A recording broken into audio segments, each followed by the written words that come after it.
When we think about slavery, the images that often come to mind are those of men laboring under the scorching sun or women forced into unimaginable suffering. Yet, hidden within history's shadows lies a group whose voices were almost completely erased. The children. The experiences of enslaved black children are often excluded from mainstream accounts of slavery. And because of that, generations have grown up unaware of the painful reality that shaped countless young lives. Imagine being born into a world where your very first breath was not seen as a miracle, but as an investment. From the moment they opened their eyes, enslaved children were not celebrated as sons or daughters, but evaluated as future workers. Future profit. Future property. They were measured not for their laughter, their curiosity, or their dreams, but for the strength they might one day contribute to the fields. Childhood, something we today associate with innocence and wonder, was stolen before it even had the chance to begin. These children endured hunger on a daily basis, surviving on rations too small for their growing bodies. Many were described as having bloated stomachs and thin, fragile limbs, symptoms of deep malnutrition. Their clothing was little more than rags, if they had clothing at all. Shoes were a luxury most never knew, and their feet bore the scars of summers burned by the earth and winters numbed by the cold. Their homes were overcrowded huts, dark, damp, and unsanitary. For these children, comfort was a foreign concept. And yet, perhaps the cruelest theft was not material but emotional. Families were broken apart at auction blocks, and the bond between parent and child was treated as expendable. A child might be sold with no warning, taken from a mother's arms, and forced to live in constant fear of separation. Even laws meant to protect them from being sold at too young an age were ignored when profit was at stake. Childhood became a gamble of ownership, where the love of family could be shattered by the highest bidder. By the age of 5 or 6, many were already working carrying water, tending livestock, or caring for babies while their mothers toiled in the fields.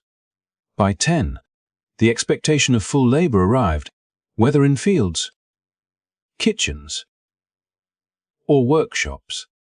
At an age when today's children go to school, learn to read, and explore the world, enslaved children were expected to abandon play and innocence, embracing a life of labor and obedience. Punishments for mistakes were swift and harsh, teaching them fear long before they had a chance to understand freedom. This story matters because it reminds us how dangerous it is to overlook the most vulnerable among us. It challenges us to face history with honesty, to give voice to the silenced, and to honor the resilience of children who, despite everything, endured. If you believe these forgotten stories deserve to be heard, please take a moment to like this video, subscribe to our channel, and share it with others. By supporting this work, you help keep their memories alive and ensure that history is told fully, not partially. Together, we can shine light on the truths that were buried for too long. They received smaller food portions, often malnourished, and sometimes fed in degrading ways. And this simple but brutal reality shaped nearly every aspect of their young lives.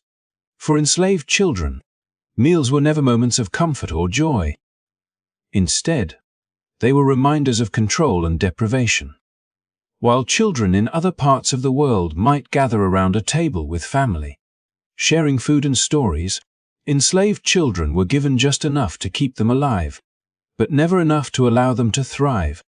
Hunger was not an occasional discomfort, it was a constant companion, gnawing at them day and night, shaping their growth, their health, and even their spirit.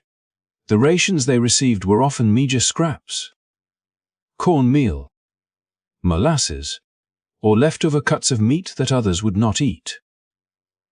Fresh fruits, vegetables, or milk foods essential for developing bodies were luxuries rarely within their reach. Many times, the food was of such poor quality it barely resembled nourishment at all. Yet the children learned to consume it quickly, often in silence, knowing it might be the only sustenance they would get for hours or even days. The act of eating itself often carried with it a humiliation that reinforced their status as less than human. Some accounts describe how children were fed in troughs, like animals, pushed together to consume whatever was placed in front of them, stripped of the dignity of sitting at a table or using utensils. Such practices were deliberate. They were designed to break down self-worth, to remind even the youngest among them that they were property, not people. The message was clear. They were not to expect care or kindness, only survival. And yet, in this harsh and demeaning reality, children found small ways to resist despair. They learned to savor even the smallest kindnesses: a crust of bread shared by an older sibling, a berry snatched from a bush on the way to work, or a sip of cool water on a sweltering day. These fleeting moments of relief became treasured memories, tokens of humanity preserved against a backdrop of cruelty.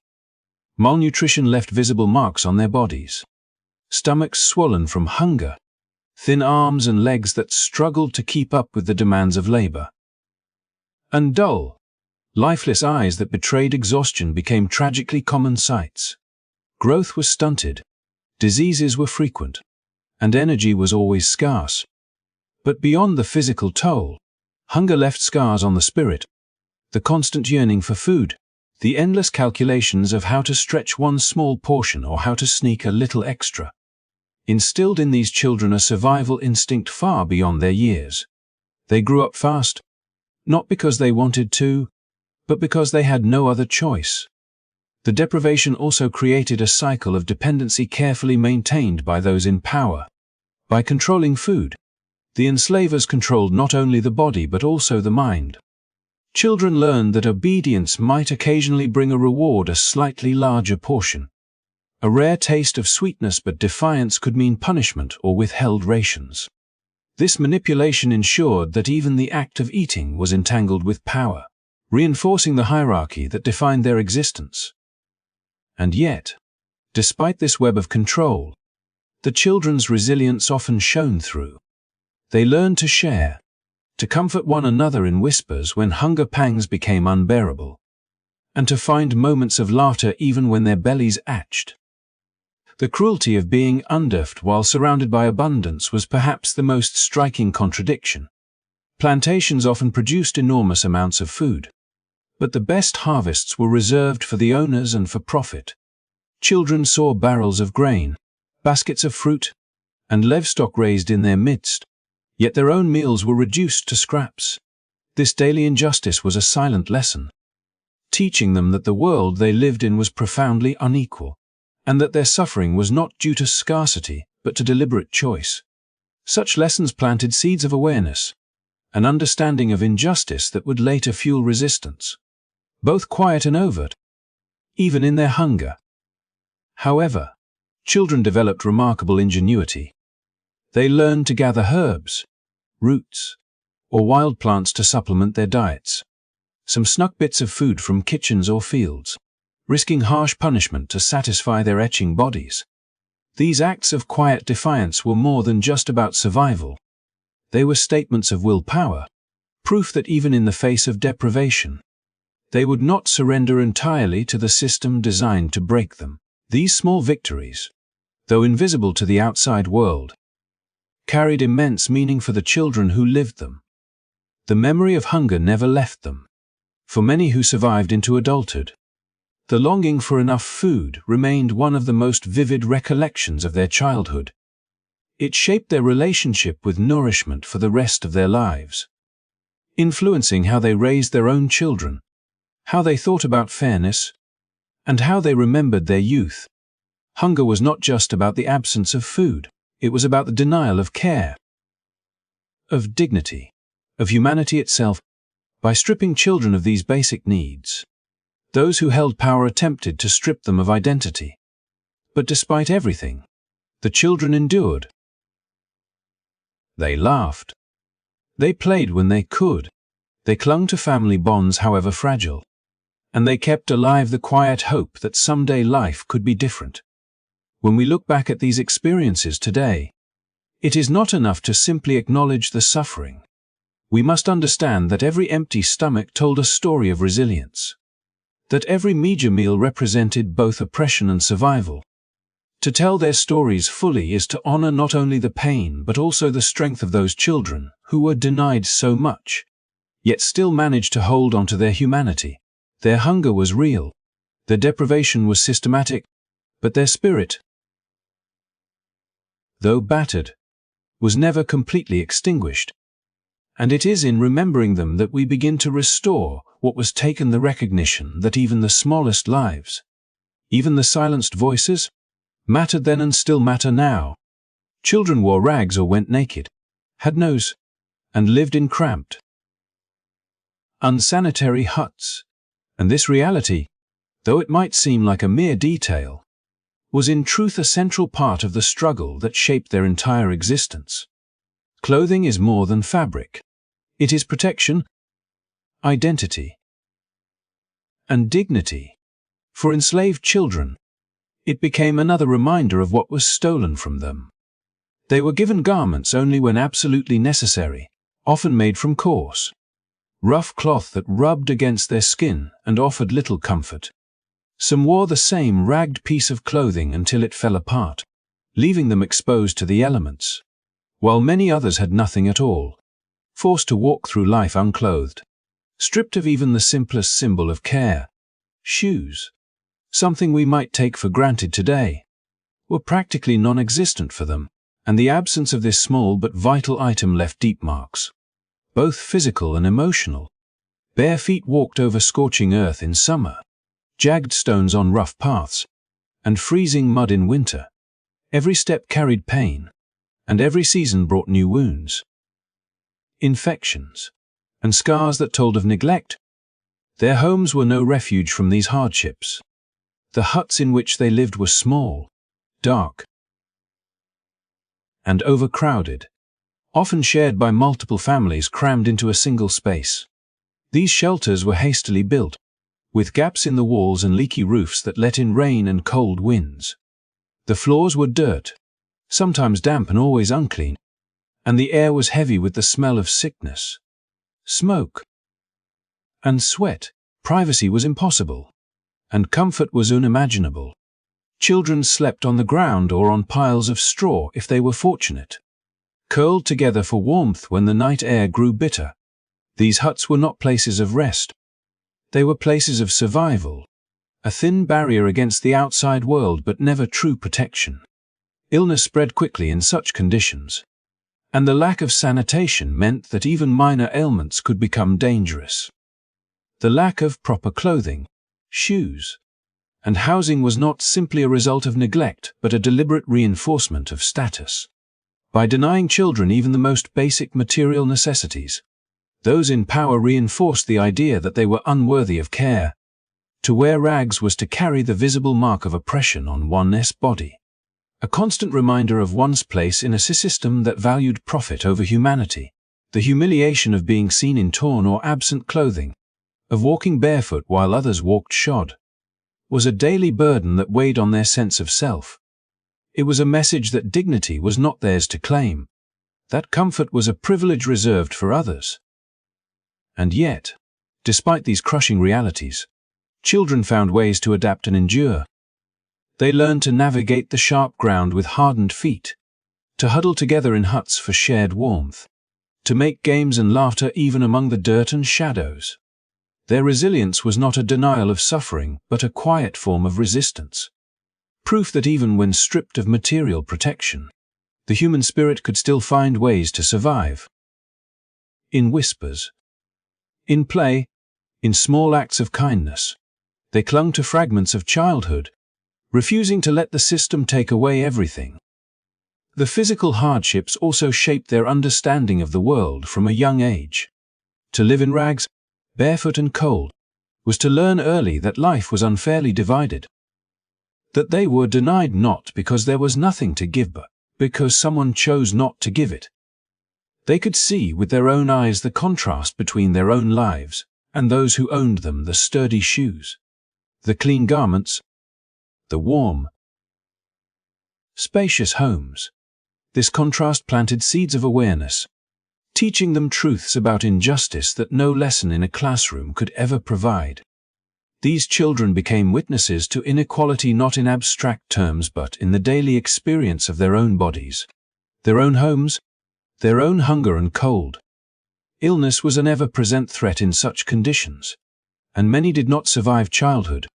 The damp floors, the absence of clean bedding, the exposure to wind and rain, all made even simple colds dangerous. Infections from cuts on bare feet could spread quickly without treatment, and with little access to medicine or care, many children were lost before they ever had the chance to grow up. For those who survived, the scars on their bodies and in their memories remained as lifelong reminders of what they endured. But survival itself was an act of defiance, a refusal to be broken entirely by a world that tried to deny them even the basics of existence. In telling their stories, we uncover not just the pain but the strength that lived within them. To imagine a child running barefoot across rough ground, dressed in tatters, returning at night to a crowded hut, is to imagine a childhood robbed of comfort yet filled with endurance. To understand this is to recognize that what was denied to them was not only fabric, shoes, or shelter, but the chance to experience safety and belonging in their most vulnerable years. Still, these children found ways to create meaning out of what little they had, forging bonds with one another, finding moments of joy in games and songs, and holding on to hope even in the darkest nights. Their resilience does not erase the cruelty they endured, but it gives us reason to honor their memory with truth. By acknowledging the hardships, the rags, the bare feet, the cramped huts, we restore a part of history too often ignored. These were not nameless figures lost in time. They were children who lived, who suffered, and who survived as best they could. Their stories remind us that dignity cannot be fully stripped away, even when every effort is made to deny it. And in remembering them, we not only confront the reality of their suffering, but also celebrate the unbreakable strength of the human spirit that lived within them. From a very young age, they were put to work in fields, households, or workshops. And this expectation was not delayed until adolescence but imposed upon children almost as soon as they could walk and carry weight. The notion of childhood as a time of play, learning, and discovery was stripped away from them, replaced by a relentless demand for labor that served the needs of others. By the age of 5 or 6, little hands were already tasked with carrying water, gathering kindling, watching over younger children, or running errands, and though the tasks may have begun small, they quickly grew heavier as the child's body grew, even if only slightly. The rhythm of their days was not set by curiosity or imagination but by orders, bells, and the demands of the land or household. A rhythm that never stopped and never asked whether the child was ready. The fields were often the first and harshest classrooms. Under the blazing sun, children followed the adults, imitating their movements, bending to pull weeds, scattering seeds, or picking cotton until their fingers were raw and their backs ached. They were taught not through gentle instruction, but through the looming threat of punishment. If they faltered, the soil became both a teacher and a captor, shaping their bodies with calluses and scars long before they understood what freedom meant. There was no allowance for weakness or fatigue, and every stumble was met with harsh correction. In these endless rows of crops, childhood was ground into the dirt, replaced with an obedience that was demanded but never freely given. For some, the household offered no greater refuge. Instead of fields, they were placed in kitchens, parlors, or bedrooms, serving those who claimed ownership over them. Tiny bodies carried trays, scrubbed floors, polished shoes, or tended to fires.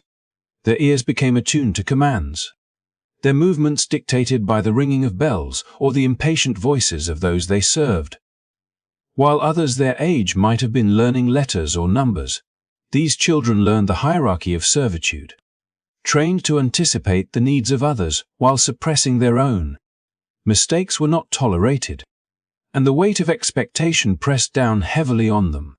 In these roles, they were constantly visible, their every action observed and judged, and so they learned to move quietly, to hide their feelings, to mask their exhaustion behind the careful performance of obedience. Workshops and small trades introduced yet another form of burden. Some children were apprenticed not for their benefit, but to generate value for those who controlled their lives.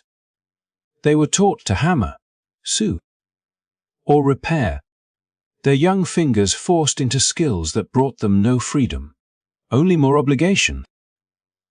These roles, though they required precision and patience, were still shaped by the same unrelenting structure. The child's labor belonged to someone else. What might have been a source of pride in another context became instead a reminder that even their talents and abilities were not their own to claim. This early introduction to labor did more than exhaust their bodies. It shaped their entire sense of self. To be told, day after day, that one's purpose was to serve, to toil, and to obey, left little space for dreams or ambitions.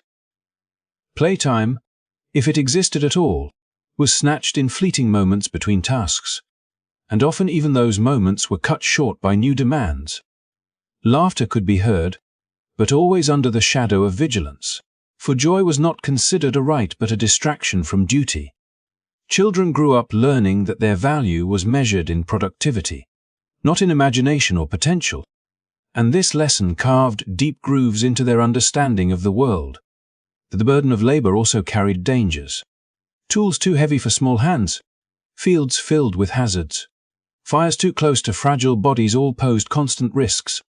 Injuries were common, and the expectation was always to endure and continue, not to rest or recover. A cut, a burn, or a fall might leave lasting damage, but rarely was there time or care devoted to healing. Survival meant pressing forward, even when pain lingered. These experiences hardened children prematurely, forcing them to navigate responsibilities and risks that should never have been theirs to carry. And yet, within these bleak circumstances, there remained sparks of resilience. Children supported one another in the fields, sharing quiet words of encouragement or helping to lighten a load when no one was watching. In households, they whispered stories and songs in stolen moments, preserving fragments of culture and hope. Even in workshops, where precision was demanded, they sometimes turned their skills into small acts of creativity, crafting tiny tokens or mementos that carried personal meaning. These small acts were ways of reclaiming slivers of humanity in a world that sought to reduce them to mere instruments of labor.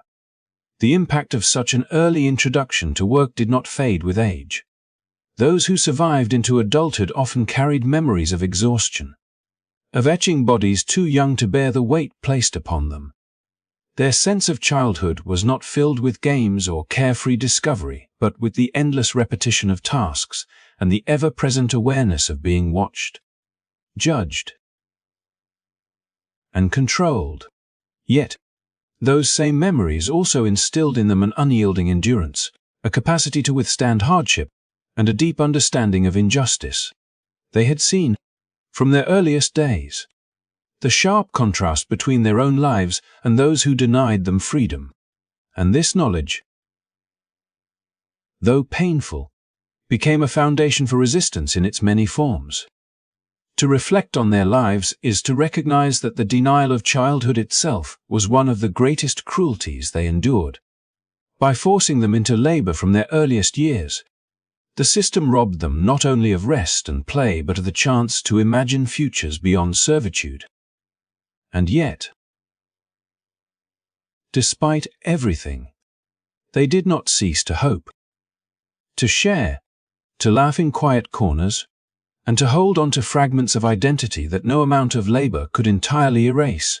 Their stories remind us that even in the harshest conditions, Children found ways to survive, to endure, and to keep alive a spark of humanity that refused to be extinguished.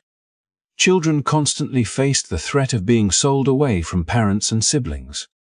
And this looming possibility created an invisible weight that hung over every moment of their young lives. No matter how closely they clung to their mothers, or how often they played alongside their brothers and sisters, the knowledge lingered that separation could come without warning, without explanation, and without any chance for reunion. A knock on the door, the passing of an overseer's word, or the death of an owner could instantly transform a child's world, scattering the fragile bonds of family like dust in the wind. Unlike other children who grew up with the expectation of permanence and security, enslaved children learned early that the people they loved most could be taken away at any time, and that grief was not a distant possibility but a familiar companion. This uncertainty shaped the way they attached to one another. Bonds were strong but guarded, for no one could predict how long they would last. A mother's embrace carried the sweetness of love but also the shadow of fear, for she knew that the child in her arms might soon be placed in the hands of a stranger. Siblings learned to treasure stolen moments of laughter and companionship, aware that the next day might bring a separation neither could prevent.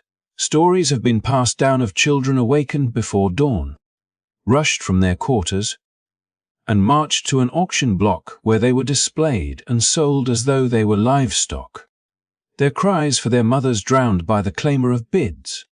These were not isolated events but recurring tragedies woven into the fabric of life. And every child lived with the silent terror that it could be their turn next. For the children themselves, the uncertainty created a constant undercurrent of anxiety. How do you learn to trust the world when it has already shown you that love can be broken apart without mercy? How do you play, learn, or dream when you know that at any moment a voice could call you away, never to see your family again? Childhood, already burdened with labor and deprivation, was made even more fragile by this ever-present threat. Each attachment became both a comfort and a risk. For the deeper the bond, the sharper the pain when it was torn away. Parents carried a torment of their own. A mother might spend years nurturing her child with all the limited care she could provide, only to see that child sold when they became old enough to bring a good price. Fathers often found themselves powerless, their authority dismissed by a system that did not recognize their family ties. In such circumstances, parents tried to prepare their children, not by shielding them from reality, but by quietly instilling strength, teaching them songs, stories, and lessons of resilience that might travel with them, even if their families could not. These acts of preparation were not only about survival but also about preserving fragments of identity, a lifeline that connected the child to their roots even when the physical bond of family was severed. The auction block became a symbol of terror in the imagination of children. Accounts describe young boys and girls stripped of their clothing, inspected by buyers who examined their teeth, their limbs, their posture, looking for signs of health or weakness. For a child, such moments were bewildering and humiliating, a sudden transformation from being a daughter or son to being an object evaluated for profit. The memory of being pried from a mother's hand or watching a sibling dragged away could scar the heart more deeply than physical labor ever could. Some children never recovered from the loss, carrying with them a grief that colored every relationship they formed afterward.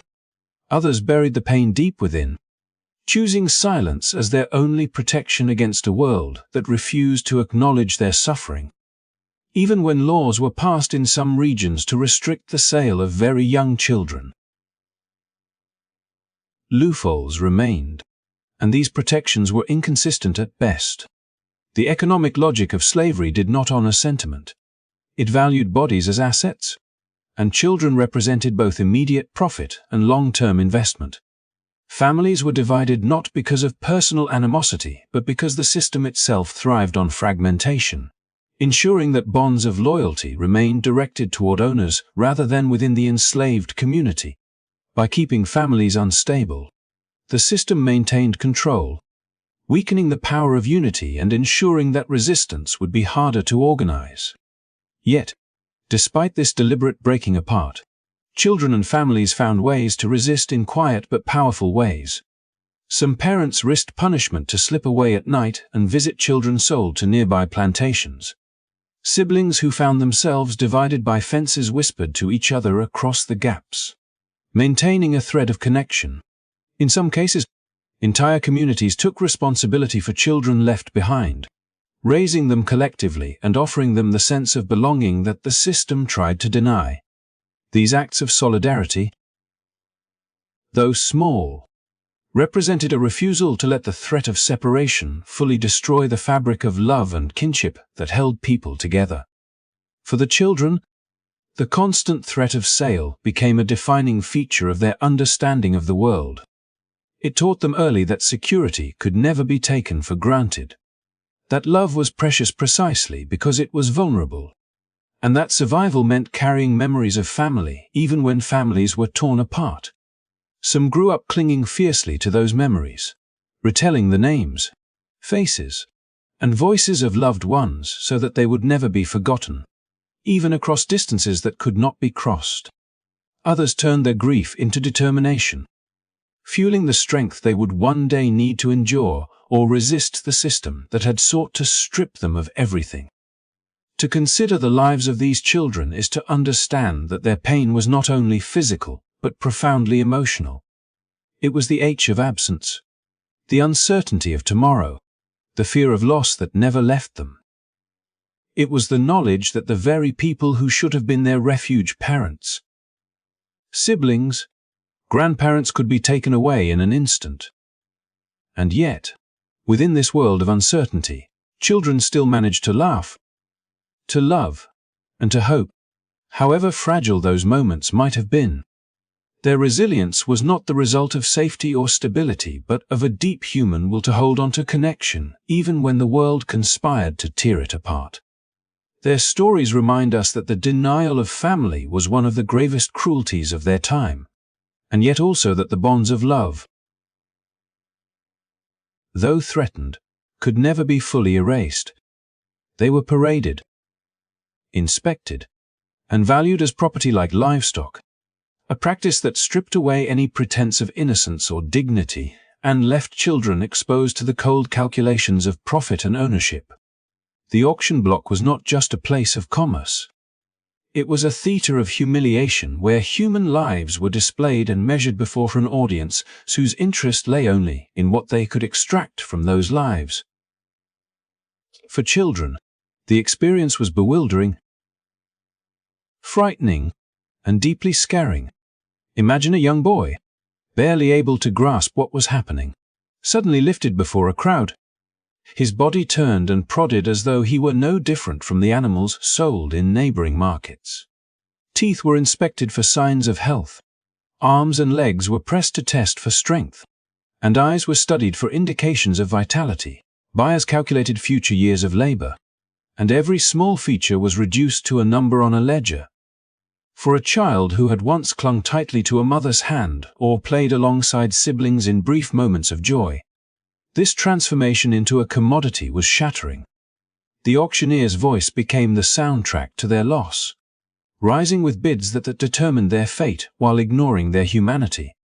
Some children cried out for their mothers, their voices mingling with the noise of the crowd, but their pleas were dismissed as distractions, drowned out by the urgency of commerce. Others remained silent, either out of fear or because they had learned, too early, that their cries would change nothing. In these moments, childhood itself was erased, replaced by a harsh initiation into a world where their worth was measured not by who they were but by what they could do for someone else. The ritual of display was deliberate, designed not only to inform buyers but also to reinforce the system's power. Children, often forced to stand unclothed, were denied even the small comfort of privacy. Their vulnerability was laid bare, a clear signal that their bodies did not belong to them, but to those who claimed ownership. For onlookers, this display was normalized, part of the spectacle of trade, but for the children it was a searing moment that etched itself into memory. Many later recalled the shame and confusion of being treated not as sons and daughters, but as objects to be evaluated. This degradation was not incidental. It was an integral part of the system, a way of reminding everyone involved that these lives were not recognized as free or autonomous. The process of being inspected often came with physical and emotional violations that left lasting scars. Buyers would bend a child's limbs to test flexibility, force open mouths to check teeth, or examine skin for signs of illness. Each gesture was a reminder that their bodies were no longer their own.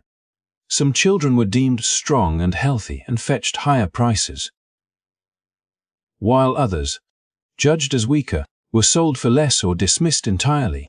In Boses, the child had no voice, no agency, only the knowledge that their fate was being decided by strangers who cared nothing for their feelings or their families. The cruelty lay not only in the act itself, but in the knowledge that this was considered normal, that the very people who should have offered protection instead sanctioned and profited from their exposure. Families watched these scenes with hearts breaking, powerless to intervene. Mothers tried to hold their children close until the last possible moment, whispering words of comfort or prayers that might follow them wherever they were taken. Fathers, often silenced by the structure of authority, could only watch in anguish as their sons and daughters were claimed by others. The act of parading children before buyers was not just a transaction, it was a tearing apart of family bonds, a deliberate fragmentation that served the system by preventing the strength of unity.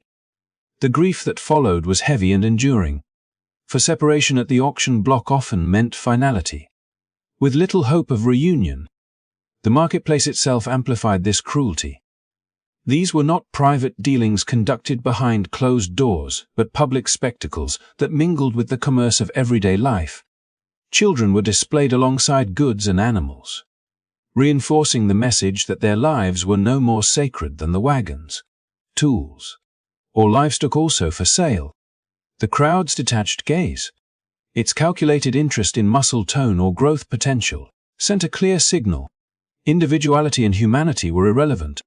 For the child, standing exposed under so many eyes, the memory of that gaze could linger forever, shaping how they viewed themselves and their place in the world. And yet, even in the face of such indignity, children sometimes carried within them quiet forms of resilience. Some remembered the songs or stories their parents whispered before they were taken, clinging to those fragments as reminders that they were more than what the auction block declared. Others bonded with fellow children in similar positions, sharing unspoken understanding in the midst of their fear. These moments of connection did not erase the trauma, but they planted seeds of endurance that allowed many to survive circumstances designed to strip them of hope. To look back on this practice is to confront the brutal clarity of a system that saw children not as beings to be cherished, but as assets to be managed. The auction block made this reality visible, reducing young lives to prices and bids, and leaving behind a trail of broken families and scarred memories. The voices of those children, though often silenced at the time, still echo through history, reminding us that behind every number recorded in sales ledgers was a young life forced into a role they never chose.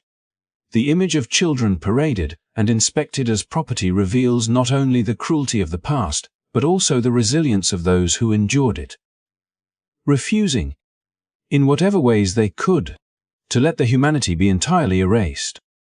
Their stories compel us to remember that what was normalized then must be recognized now for what it was: profound denial of childhood, family, and personhood. By recalling their experiences, we restore dignity to lives that were denied it, ensuring that their memories are not confined to the silence imposed upon them. They remind us that even in the darkest chapters, the endurance of children who faced the auction block speaks to a strength that could not be bought or sold, a humanity that survived even when the world sought to deny it. Enslaved children suffered twice the death rate of white children due to abuse, hunger, and disease. a reality that underscored the vulnerability of the youngest in a world that offered them neither safety nor protection. From the moment they were born, their lives were weighed down by hardship, and unlike children who entered the world with the promise of nurturing and care, they were met instead with deprivation, exploitation, and neglect. Their mothers, often forced to return to grueling labor within days of childbirth, had little chance to provide the sustained care their babies needed. And even when they tried, the scarcity of food and the endless demands placed on them meant that nourishment and comfort were often inadequate. Infants went hungry not because their mothers did not love them, but because the system denied mothers the time and resources to keep their children healthy. Hunger, constant and gnawing, became a condition of life, weakening small bodies that were already exposed to the dangers of exhausting work and unsanitary living conditions. Disease thrived in such environments, spreading quickly in cramped cabins with poor ventilation, limited clean water, and no medical attention beyond the most rudimentary measures, meant only to keep children barely functional. Common childhood illnesses that might have been survivable in better circumstances often became fatal. Fevers went untreated, infections spread without intervention, and small ailments became life-threatening. The immune systems of children, already weakened by malnutrition, had little strength to resist. Parents watched in helpless anguish as their children fell ill, knowing that their cries for help would be dismissed, that no doctor would be summoned, and that the only remedies available were whispered prayers, makeshift treatments from herbs, and hope that the child's body might endure. The suffering was not accidental. It was the inevitable outcome of a system that saw children less as vulnerable lives to be protected and more as future laborers whose survival was valuable only in terms of economic return. Owners calculated costs and benefits, and though they profited when children grew to work, they often weighed the potential against the expense of providing adequate food, clothing, or shelter. Many chose to ration these essentials to the bare minimum, treating childhood survival as a gamble in which losses were expected and tolerated. The fact that twice as many enslaved children died compared to white children was not a tragedy acknowledged by those in power. It was simply folded into the arithmetic of exploitation. The death of a child in such circumstances left wounds that never fully healed for the parents and siblings left behind. For mothers, whose arms became empty far too soon, the grief was compounded by guilt, as if their inability to protect their children reflected some personal failing, even though the truth was that the system itself made survival nearly impossible. Fathers, often denied the authority to shield their families, carried silent pain, mourning children they could not save. Siblings, too, felt the loss, growing up in an environment where death was not a rare interruption but a familiar shadow. Childhood in such communities was shaped not only by play and bonds of affection but also by repeated encounters with loss, teaching children at a young age that tomorrow was never guaranteed. The hunger that contributed so heavily to child mortality was not limited to lack of quantity, but also quality. What little food enslaved families received was often the scraps or lowest grade provisions, insufficient in nutrients and sometimes spoiled before it ever reached their hands. Children's growing bodies cried out for protein, for vitamins, for nourishment, but their meals were dominated by cornmeal, molasses, or the rare bit of salted meat. This inadequate diet left them stunted, weakened, and susceptible to diseases that might otherwise have been resisted.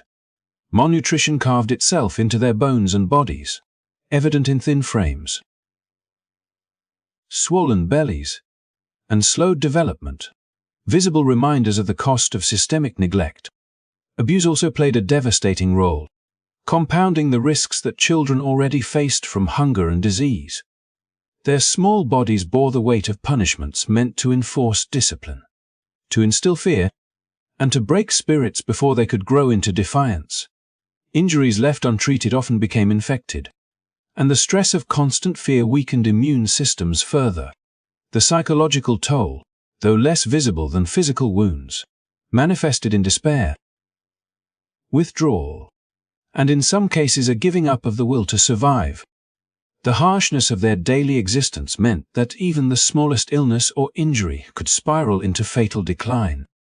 Yet amid these grim realities, stories also emerged of parents and communities struggling with extraordinary resilience to preserve life against overwhelming odds. Mothers would steal moments from their own rest to soothe their children, sharing whispered lullabies passed down through generations, songs that carried not only comfort but a fragile promise of continuity. Fathers carved toys from scraps of wood or found ways to teach lessons of survival, determination, and dignity, instilling strength that might help children endure. Neighbors shared food when they could, or herbs and remedies drawn from ancestral knowledge, creating small networks of care in the face of indifference from those who controlled their world. These acts of care did not erase the staggering mortality rate, but they represented powerful defiance, a refusal to surrender the humanity of their children to the cold calculations of the system. The contrast between enslaved children and white children of the same era could not have been starker. While many white children grew up surrounded by relative stability, with better access to food, health care, and parental care, enslaved children lived under constant threat, denied even the most basic safeguards of childhood. This disparity was not a matter of chance but of deliberate inequality, designed and sustained by a system that profited from the suffering of one group while protecting the comfort of another. The double death rate is not just a statistic but a testimony to the deep injustices woven into everyday life, reminding us of the human cost hidden behind the numbers. In remembering these children, we are called to recognize not only the suffering they endured, but also the love that surrounded them despite the cruelty of their circumstances. Each lost life carried a story, a potential, a spark that was extinguished too soon. But each surviving life carried the weight of those who did not make it, ensuring that memory lived on. To tell their story is to restore the voices that were silenced, to acknowledge the pain endured by countless families, and to insist that their humanity be honored in ways it was denied during their short lives.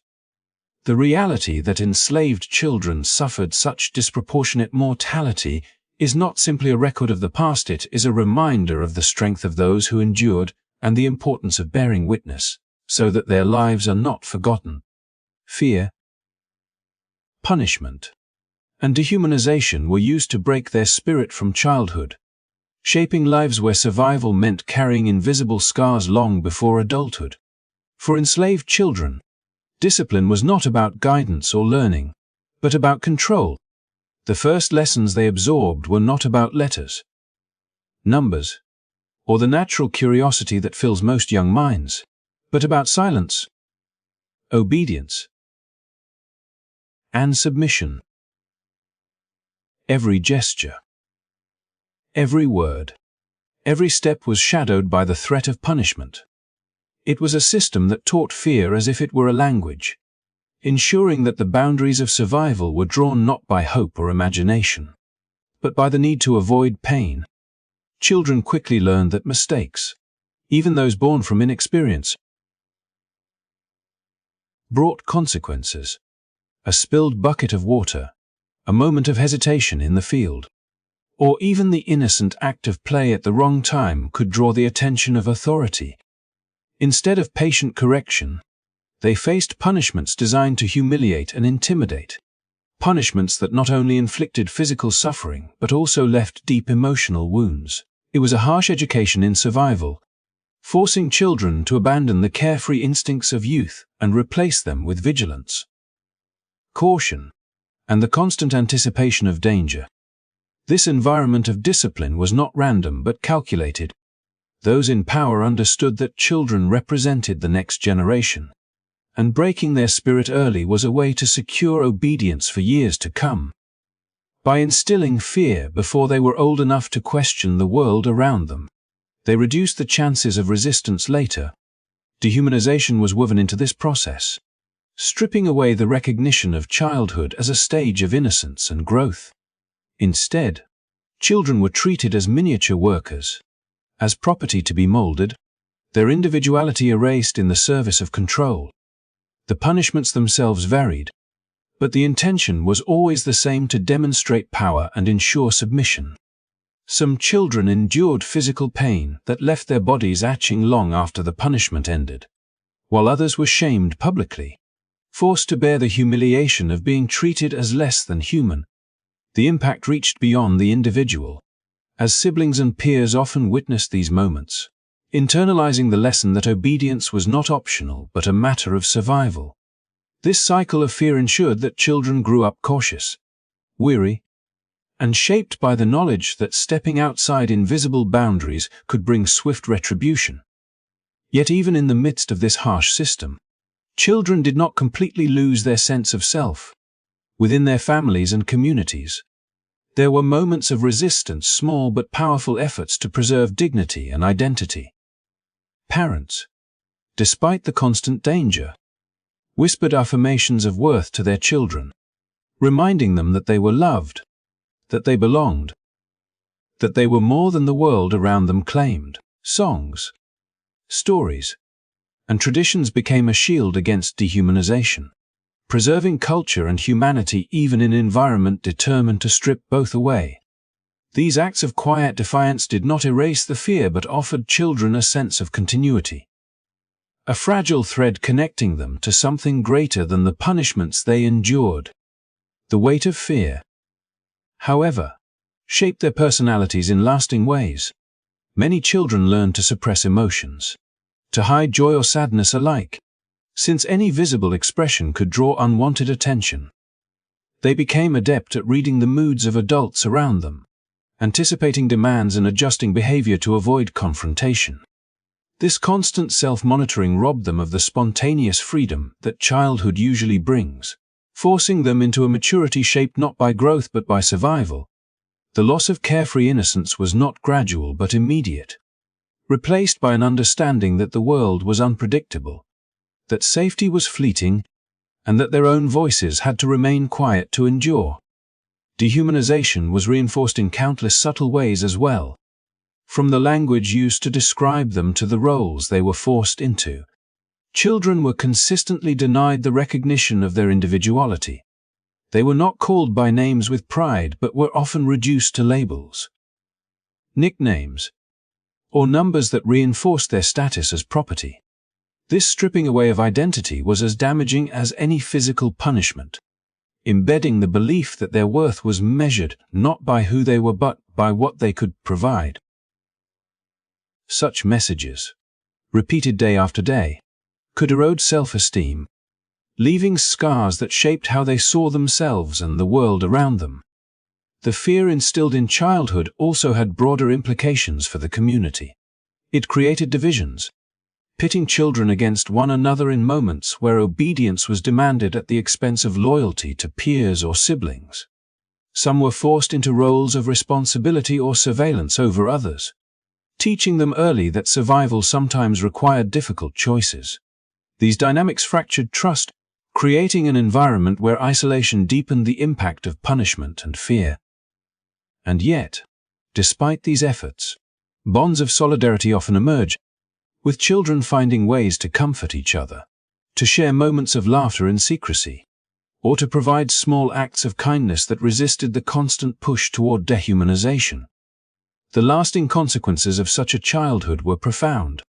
Growing up in fear reshaped the very foundation of identity, leaving individuals to grapple with trauma that extended far beyond the years of enslavement. The inability to experience a safe and nurturing childhood meant that adulthood arrived carrying the unresolved weight of early suffering. Fear became embedded in memory,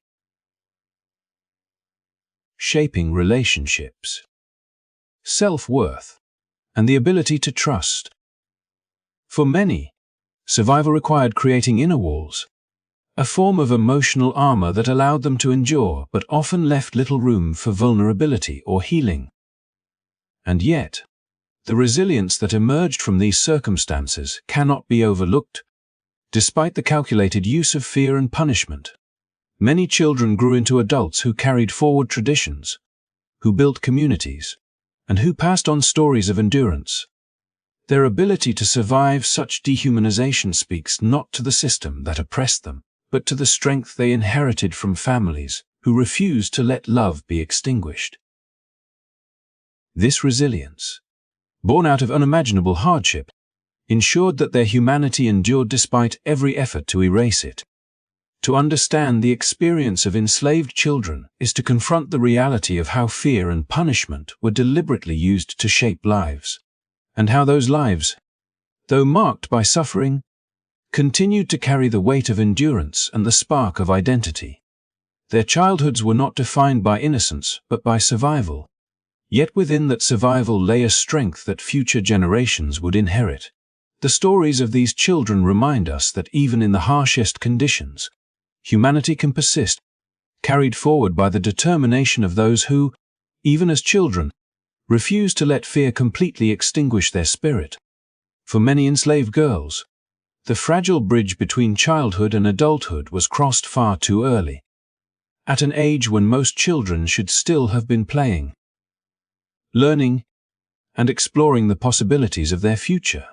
These girls were instead thrust into roles meant for grown women. By 13, some were already expected to bear children, their bodies and lives redirected to serve the needs of a system that valued growth in numbers more than the well-being of individuals. The world they entered was one where innocence dissolved quickly. The natural curiosity of youth was replaced by heavy expectations, and the freedom to discover who they were was overshadowed by demands they had no choice but to meet. A 13-year-old girl who should have been laughing with friends, helping her mother with small household tasks, or dreaming of what she might become, was suddenly burdened with the weight of motherhood. In this way, the natural course of life was bent into something unrecognizable, with girlhood abruptly erased. The health risks were immense. Malnutrition and constant labor already weakened their young bodies, and early pregnancies compounded these dangers. Many of these girls faced childbirth without medical care, without rest, and without the guidance or comfort of a safe environment. Complications were frequent, and survival was never guaranteed. For some, these experiences left permanent scars, physical and emotional, that would shape their lives forever. For others, the risks proved fatal, their stories ending almost as soon as they began. But beyond the physical suffering was the deep emotional loss. These were children who never had the chance to grow into themselves before being asked to nurture others. The joy of discovering life was replaced by the responsibility of sustaining it. They were expected to raise infants while still children themselves, forced to learn the roles of caretakers without ever being cared for in the ways they deserved. The pressures of motherhood under such conditions created cycles of grief and exhaustion that rippled through entire communities. Yet within those communities, there were also sparks of resistance and care. Mothers, grandmothers, and elders recognized the vulnerability of these girls and often sought to protect them in small but meaningful ways. Advice passed in whispers, knowledge of herbs and healing shared under the cover of night, and the simple presence of women who had endured the same struggles all served as threads of support. These quiet acts of compassion were not enough to erase the suffering, but they offered moments of comfort in a world that so often sought to deny them humanity. The experiences of these young girls also remind us of the larger machinery of exploitation at work. For the system that enslaved them, every child they bore was another addition to the labor force. Their ability to reproduce was seen not as a deeply human capacity, but as a resource to be managed. Their youth was measured not in years of play and learning, but in their potential to bring forth more lives destined for the same hardships. In this way, their girlhood was never truly their own. It was claimed by others before they had the chance to shape it themselves. Even so, the resilience of these young mothers cannot be overlooked. Despite their age, despite their exhaustion, despite the circumstances designed to break them, Many still found ways to express love.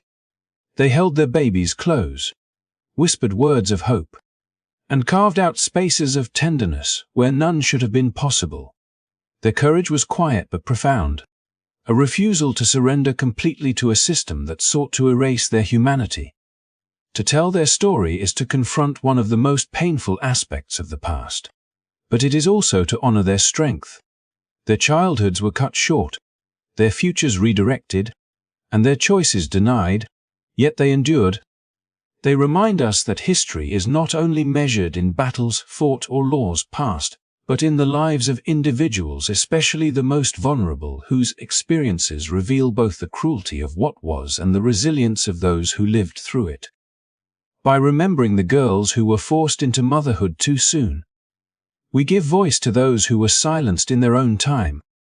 Their lives show us the cost of exploitation in its most intimate form and challenge us to recognize the humanity that persisted even when it was denied.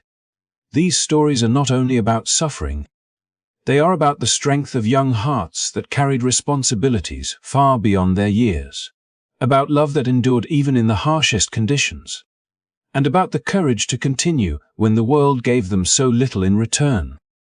From the very beginning, we have walked through a story where innocence was stolen and humanity denied. Children who should have been free to laugh, to stumble, to play, and to dream were instead thrust into a world that treated them as tools, stripping away the essence of their youth.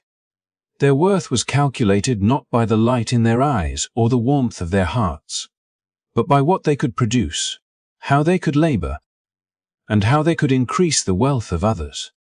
In this way, they were reduced to economic assets, not because they lacked humanity, but because those in power chose to look past it. This denial of identity, of dreams, of selfhood, left scars that stretched across generations, scars that we still feel in echoes today.